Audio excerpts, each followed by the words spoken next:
নারীর জন্য ফিমেল বাস বা নারীদের জন্য আলাদা বাস চালু করেছে সরকার। এমন একটি সিদ্ধান্তে আমরা সাধুবাদ জানাই। বিশেষ করে সচেতন মহল, আলেম সমাজ এবং ইসলামী চেতনাধারী ব্যক্তিরা তারা সরকারের প্রতি কৃতজ্ঞতা প্রকাশ করছে এই জন্য যে বাংলাদেশের আলেমরা বা ইসলামী চেতনার ব্যক্তিরা এটাই চাচ্ছিল।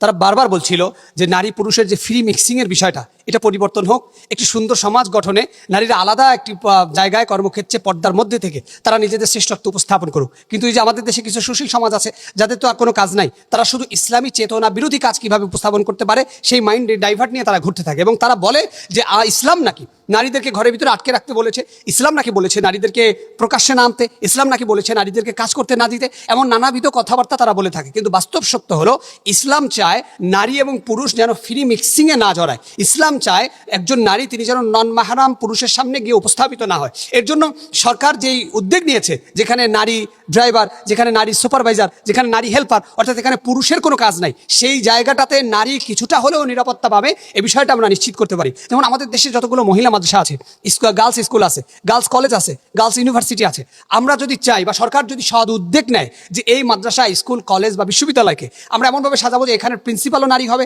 এখানের পিওনও নারী হবে, কেরানিও নারী হবে, সরকার চাইলে এটা সাজাতে পারে। সেটা হলে কি হবে, এই দেশে ইফটিজিং, ধর্ষণ, রাহাজানি, নারীদের প্রতি অত্যাচার এটা অনেক অংশেই কমে আসবে। দেখেন আদ্দিন হাসপাতাল, বাংলাদেশে একটা নামকরা হসপিটাল, সেই হসপিটালে একটা ডিপার্টমেন্ট আছে যে ডিপার্টমেন্টে শুধু নারীরা, ওখানে পুরুষ ডাক্তারের অস্তিত্ব নাই, পুরুষ নার্সের অস্তিত্ব নাই, পুরুষ সহযোগীর অস্তিত্ব নাই, ওই গেটটা শুধু নারীদের, কোনো পুরুষ চাইলেও ঢুকতে পারবে না। অর্থাৎ এই যে সুন্দর সুন্দর প্রক্রিয়াটা, এটা যদি সরকারও কাজে লাগায় তাহলে বাংলাদেশে যে ইসলামী চেতনার মূল ধারাটা বা ইসলামের যে শরীয় ভিত্তিক কথাটা সেটা স্পষ্টভাবে চলে আসে। এবং পর্দার আড়ালে থেকেই আমার মা বোনেরা তারা কিন্তু সুন্দরভাবে সংযোজন বিয়োজন করে একটা সুন্দর বাংলাদেশ গড়ার লক্ষ্যে তারা যেন নিজেদেরকে উপস্থাপন করতে পারে, একটা সুন্দর ভূমিকা পালন করতে পারে। আজকে নারীদের এই সৌন্দর্যকে আলাদা আলাদা, যেমন মিনিস্ট্রির জায়গাটা একটা ফিমেল মিনিস্ট্রি হইতে পারে, একটা মেল মিনিস্ট্রি হইতে পারে, যেখানে শুধু ফিমেলরা কাজ করবে, ওখানে পুরুষরা যেতে পারবে না। আবার মেল মিনিস্ট্রিতে শুধু পুরুষরা কাজ করবে, এখানে নারীরা আসতে পারবে না। নারীদের জন্য যেমন বাস আলাদা হয়েছে, পড়ালেখার বিশ্ববিদ্যালয় কলেজগুলো আলাদা হবে, চাকরি ক্ষেত্রটাও আলাদা হবে। এমন করে ফ্রি মিক্সিং থেকে যদি আস্তে আস্তে করে নারীদেরকে একটা সুন্দর জায়গায় নিয়ে যাওয়া হয়,